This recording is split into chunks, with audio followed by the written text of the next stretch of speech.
Nesse momento, queridos, vamos abrir a palavra do Senhor em 1 Coríntios, capítulo 15. Vamos ficar em pé agora.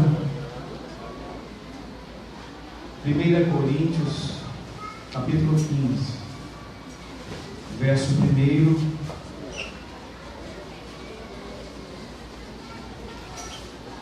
ao 32.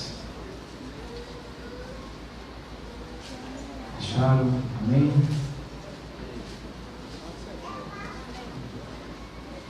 Irmãos, venho lembrar-vos do Evangelho que vos anunciei, o qual recebeste, no qual ainda perseverais. Por ele também sois salvos, se retiverdes a palavra tal como vou pregar, a menos que tenha crido em vão. Antes de tudo, vos entreguei o que também recebi, que Cristo morreu pelos nossos pecados, segundo as Escrituras, e que foi sepultado e ressuscitou ao terceiro dia, segundo as Escrituras, e apareceu a servos, e depois aos 12, depois foi visto por mais de 500 irmãos de uma só vez, dos quais a maioria sobrevive até agora, porém alguns já dormem.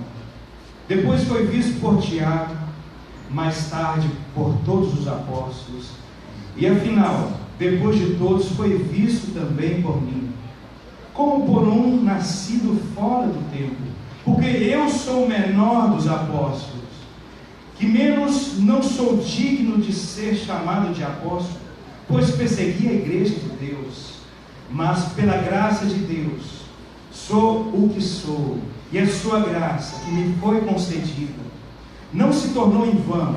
Antes trabalhei muito mais do que todos eles, todavia, não eu, mas a graça de Deus comigo. Portanto, seja eu, ou sejam eles, assim pregamos e assim crestes. Ora, se é corrente pregar que Cristo ressuscitou dentre os mortos, como? Pois afirma algum dentre vós que não há ressurreição dentre os mortos? E se não há ressurreição de mortos, então Cristo não ressuscitou. E se Cristo não ressuscitou, é vã a nossa pregação, é vã a nossa fé.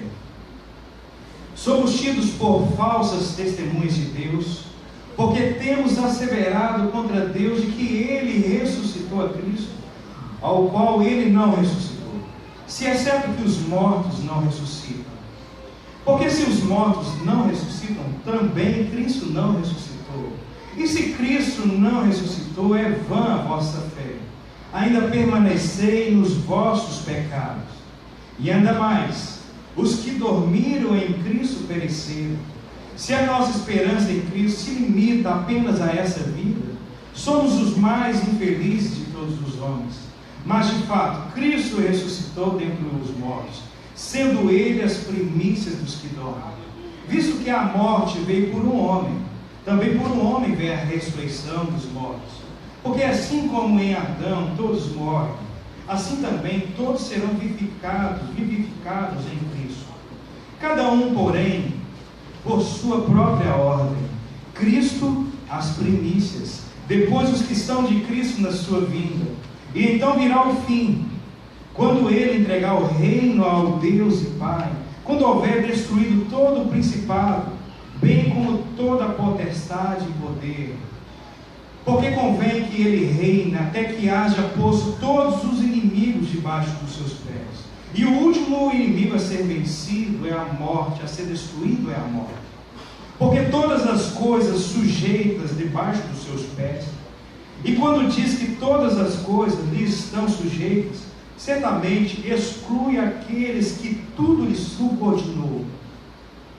Quando, porém, todas as coisas lhe estiverem sujeitas, então o Filho do Homem também sujeitará aquelas coisas que lhe sujeitou, para que Deus seja tudo em todos. De outra maneira, que farão os que batizam por causa dos mortos? Se absolutamente os mortos não ressuscitam, por que se batizam por causa deles? Porque também nós nos expomos a perigos a toda hora? Dia após dia morro, eu protesto, irmãos, pela glória que tenho em vós outros, Cristo Jesus, o nosso Senhor, Se como homem lutei em Éfeso com feras, que me aproveita isso? Se os mortos não ressuscitam, comamos e bebamos, que amanhã morremos. Deus querido, muito obrigado por essa palavra. Obrigado, ó Deus, por esse momento de comunhão. Obrigado por tudo aquilo que o Senhor tem proporcionado a nós, em concordância ao presbítero Fábio. Fale aos nossos corações. Nós carecemos, nós precisamos ouvir a tua voz. O Senhor é bem-vindo aqui neste lugar, ó Espírito Santo de Deus. Assim nós oramos e te agradecemos em nome de Jesus. Amém, amém. Podem sentar. Queridos, a ressurreição de Jesus Cristo é o maior milagre da história da humanidade. Se Cristo Jesus não tivesse ressuscitado dentre os mortos, Ele não poderia ser o nosso Salvador. Ele seria um derrotado, Ele seria um fracassado. Se Cristo Jesus não tivesse ressuscitado dentre os mortos, a cruz jamais seria o símbolo do cristianismo. Ele seria um símbolo consumado da derrota. E Paulo está aqui nos ensinando sobre essa gloriosa verdade da ressurreição de Cristo. E a primeira coisa que Paulo vai mencionar com tanta eloquência para nós é o fato histórico, que a ressurreição de Cristo é um fato irrefutável. Com Cristo morto jamais poderia salvar alguém. Com Cristo morto jamais poderia salvar a si mesmo. Se eu e você estamos aqui nessa noite, se nós estamos salvos por Cristo Jesus, é porque Ele venceu a morte, é porque Ele triunfou sobre a morte, é porque Ele matou a morte. Com Cristo morto jamais poderia ser o Redentor, jamais poderia ser o libertador da humanidade. E Paulo está mencionando aqui que Cristo ressuscitou como pastor para se cumprir as Escrituras. Deixa a palavra de Deus aberta. Vamos, note comigo versículos número 3 e 4. Antes de tudo vos entreguei que também que recebi, que Cristo morreu pelos nossos pecados segundo as Escrituras, e que Ele foi sepultado e ressuscitou no terceiro dia segundo as Escrituras. Sabe o que significa isso, querido? Que a morte de Cristo não foi um acidente. Ele não foi para a cruz porque Ele capturou o poder de Roma. Ele não foi para a cruz porque Ele foi vítima da trama dos judeus. Ele não foi morto porque Judas o traiu. Ele não foi para a cruz porque Pilatos o sentenciou covardemente. Ele não foi para a cruz porque o sinédrio ali judaico conspirou contra ele. Ele foi para a cruz porque Deus havia profetizado isso. Ele foi para a cruz porque a palavra de Deus já previa isso. Ele foi para a cruz porque a agenda foi estabelecida lá no céu, meu amado. Mais do que isso, Ele foi sepultado. E se Ele foi sepultado é porque a morte dele não foi apenas uma imaginação, foi um fato concreto, foi um fato real, foi um fato exato. Cristo Jesus, Ele morreu pelos nossos pecados.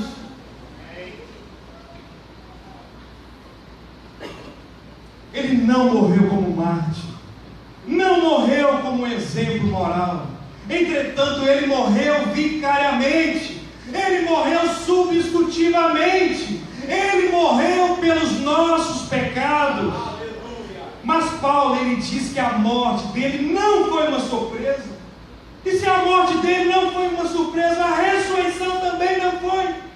Também não foi uma surpresa, porque tanto a morte quanto a ressurreição já estava profetizado lá no Antigo Testamento. Então se cumpre agora. E aqui temos a nossa pedra de esquina da esperança da fé cristã. Mas Paulo vai além para controverso, é um fato incontestável, é um fato irrefutável, porque Jesus Cristo não apenas ressuscitou, Ele se revelou ressuscitado. Ele apareceu para Maria, Ele apareceu para aqueles discípulos de Emaús, Ele apareceu para várias pessoas, Ele apareceu. Portanto, Paulo faz a questão de citar aqui no versículo 5 ao versículo 8, note comigo, acompanhe. Ele apareceu para quem? Para os 12, Ele apareceu para Tiago, Ele apareceu para os apóstolos, Ele apareceu para mais de 500 irmãos de uma só vez, Ele apareceu para o próprio apóstolo Paulo, e ele diz assim, também a mim Ele apareceu. Se Paulo estivesse falando qualquer coisa sem fundamento histórico, certamente esses aqui que ele menciona, que era mais de quantos? Mais de 500 poderiam refutá-lo, porque a maioria deles estavam vivos quando ele escreve essa carta. A maioria deles estavam vivos. E alguém pode dizer assim, mas me dá uma prova científica da ressurreição. Nós não podemos fazer provas, dar provas científicas.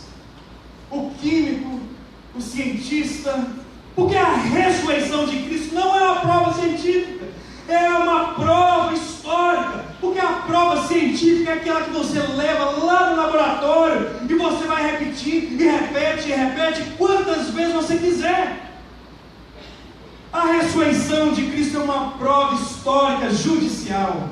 Diga comigo, prova histórica e judicial, porque há testemunhas. Essa ressurreição não é apenas uma prova ocular testemunhal, mas é uma prova mortal, porque aqueles homens até então encovardados pelos judeus que estavam tramando, agora com a ressurreição de Cristo, agora com a descida do Espírito Santo, eles se tornam audaciosos, eles se tornam ousados, eles enfrentam cadeias, enfrentam prisões, enfrentam martírios, eles enfrentam com toda a ousadia que a vida deles foi transformada pelo poder da ressurreição.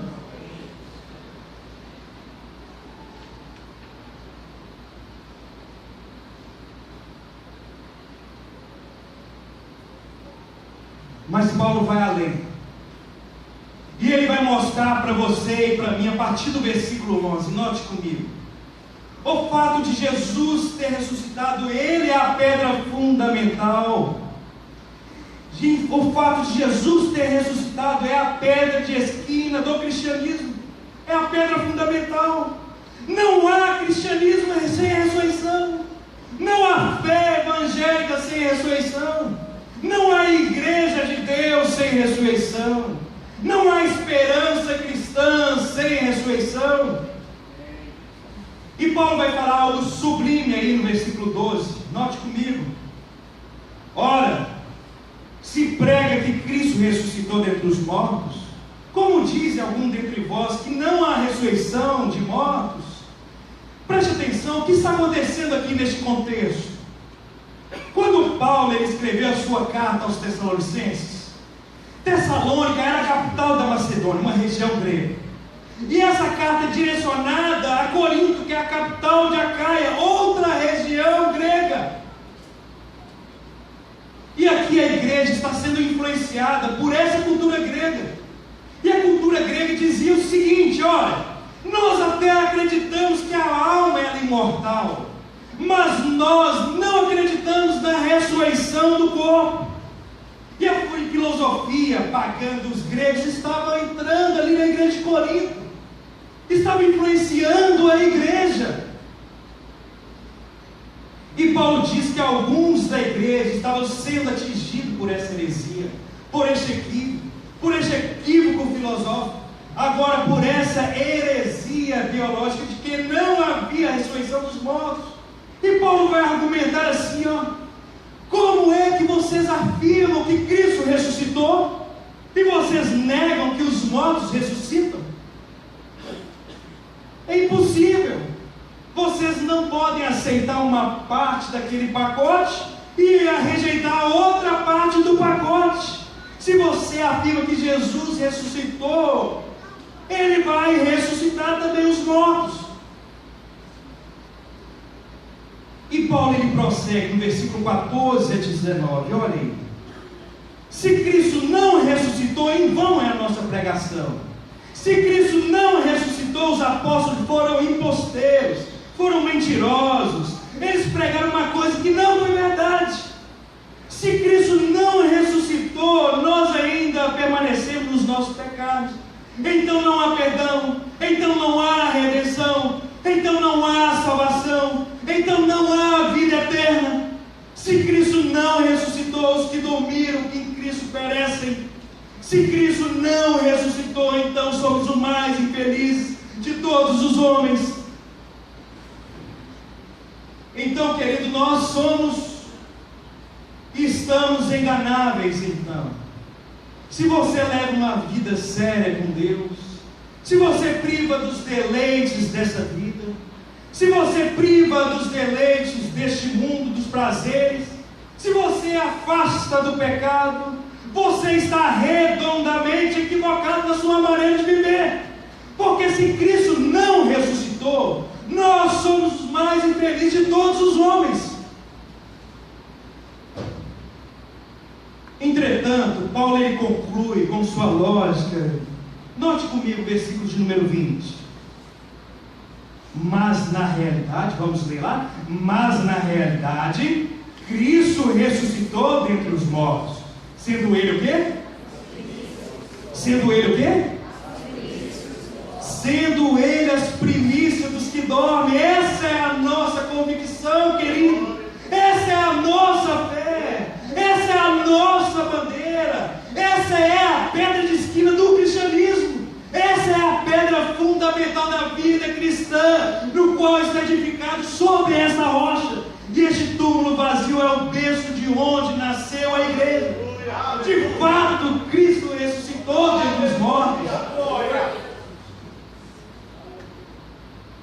Paulo tem 3 verdades que quer nos mostrar.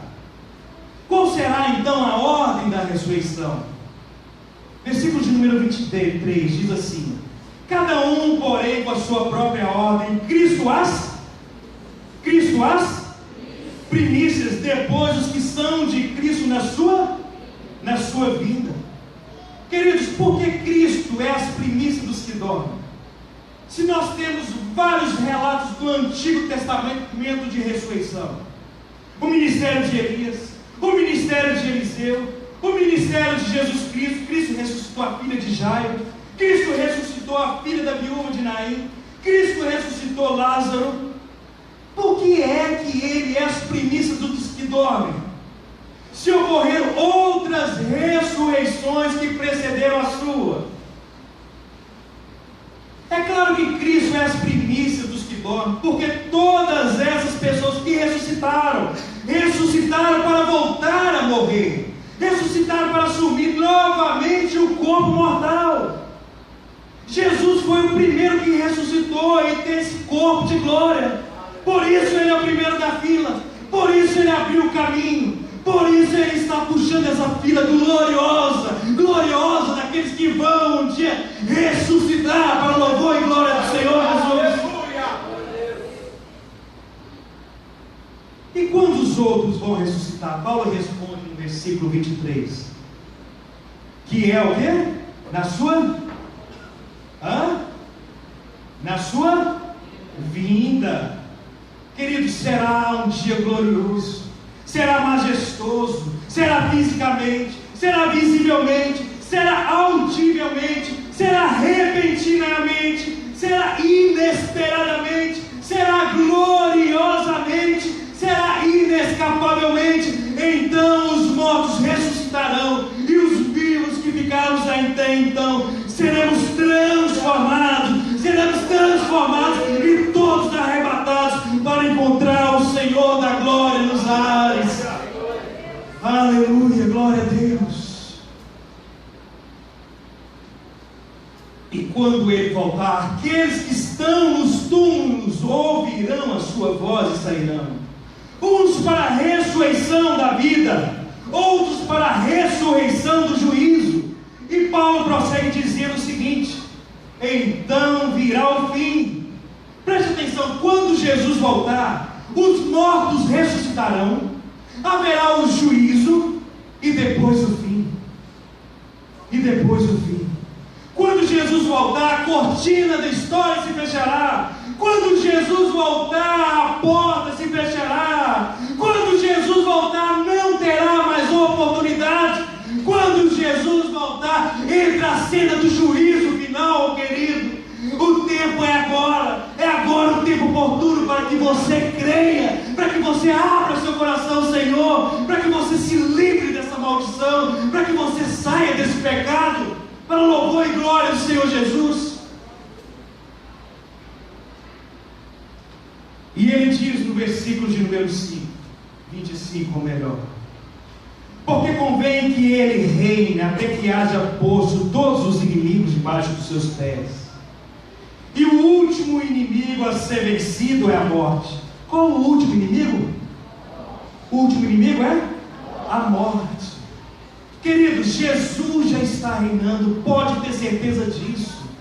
Mas quando ele voltar na sua majestade e glória, diz as Escrituras, que ele vai lançar o filho da perdição, ele vai lançar o homem da iniquidade, ele vai lançar o anticristo, ele vai lançar o falso profeta, também será lançado no lago de fogo e enxofre.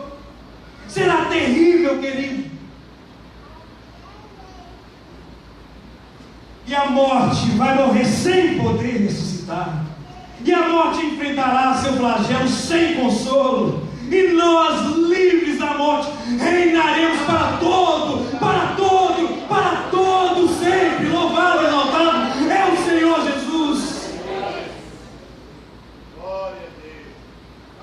Mas agora, queridos irmãos, o apóstolo Paulo vai argumentar algo impressionante. Ele vai fazer a seguinte pergunta para aqueles crentes de Corinto, que estavam duvidando da ressurreição de Jesus Cristo. Note comigo o versículo de número 29. Se não há ressurreição, que farão aqueles que se batizam pelos mortos? Se absolutamente os mortos não ressuscitam, por que batizam por eles? Aí você pode pensar: será que Paulo está ensinando esse negócio de batismo pelos mortos? Será que Paulo está dizendo aqui que eu posso ajudar alguém depois que ele morreu? Será que ele está dizendo que existe uma chance para aquela pessoa que morreu e ter seus pecados cancelados? Será que é isso que Paulo está falando? Claro que não, amado. Claro que não está ensinando isso. Paulo está ensinando que havia uma crendice lá naquele lugar, naquela igreja ali, entrando na igreja, como sinal do paganismo presente na igreja ali de Corinto. E essa era uma prática pagã. Era mais ou menos assim: uma pessoa se convertia na igreja de Corinto, só que o parente dele veio a óbito, faleceu. Aí esse parente, desejoso que esse parente fosse salvo, ele vai lá e batiza essa pessoa, querendo ajudá-la, achando que essa pessoa vai ser salva. Era uma prática pagã, como nos dias de hoje ainda fazem isso. Missa do sétimo dia, missa dos 30 dias, missa do ano, pensando que essa missa pode ajudar alguém que já morreu. E a palavra mesmo diz, a Bíblia diz que ao homem está ordenado a morrer uma só vez, e depois vem o juízo. Não há chance de você ajudar seu pai, nem sua mãe, nem sua filha, nem seu filho, nem seu madrasto, nem sua... Não dá, querido. Não há chance, meu amado. É pessoal, querido. É agora. É decisão já, amado. É para agora. Não deixe para depois. Amém? Você pode falar amém mais forte? Amém. Amém. Mas o argumento de Paulo é o seguinte: se vocês acreditam nesse negócio e batizam em função dos mortos, como é que vocês negam a ressurreição dos mortos? Vocês estão sendo incoerentes. Vocês estão sendo contraditórios na prática, se vocês creem que os mortos não vão ressuscitar. Mas Paulo ele vai argumentar e vai fazer a seguinte pergunta. Olhe comigo, versículo 30, 31, 32. Também nós, porque estamos nos expondo a perigo o tempo todo, todos os dias enfrento a morte, irmãos. Isso digo pelo orgulho que tenho de vocês em Cristo Jesus, o nosso Senhor. Se foi por meras razões humanas que lutei com feras em Éfeso, que ganhei com isso? Sabe o que Paulo está dizendo, querido? Pensa nos mártires do cristianismo. Pensa nos irmãos que foram devorados por feras. Pensa naqueles irmãos que foram queimados. Pensa nesses homens, nesses irmãos que foram açoitados, foram aprisionados. Pensa naqueles homens do cristianismo, na história do cristianismo. Eles eram colocados ali em volta de Roma, para iluminar a Roma antiga. Eles eram queimados vivos. Para que o missionário vai lá em Guiné-Bissau? Para que ele vai lá sofrer lá na África? Para que ele vai lá na Ásia, em Sudão, em locais onde há perseguição? Para que enfrentar tudo isso e não tem esperança para o homem? E Paulo diz que crer na ressurreição me dá força missionária. Me dá força missionária para enfrentar feras, para enfrentar açoites, para enfrentar chicotadas, cadeias, para enfrentar o martírio. A ressurreição me dá força missionária.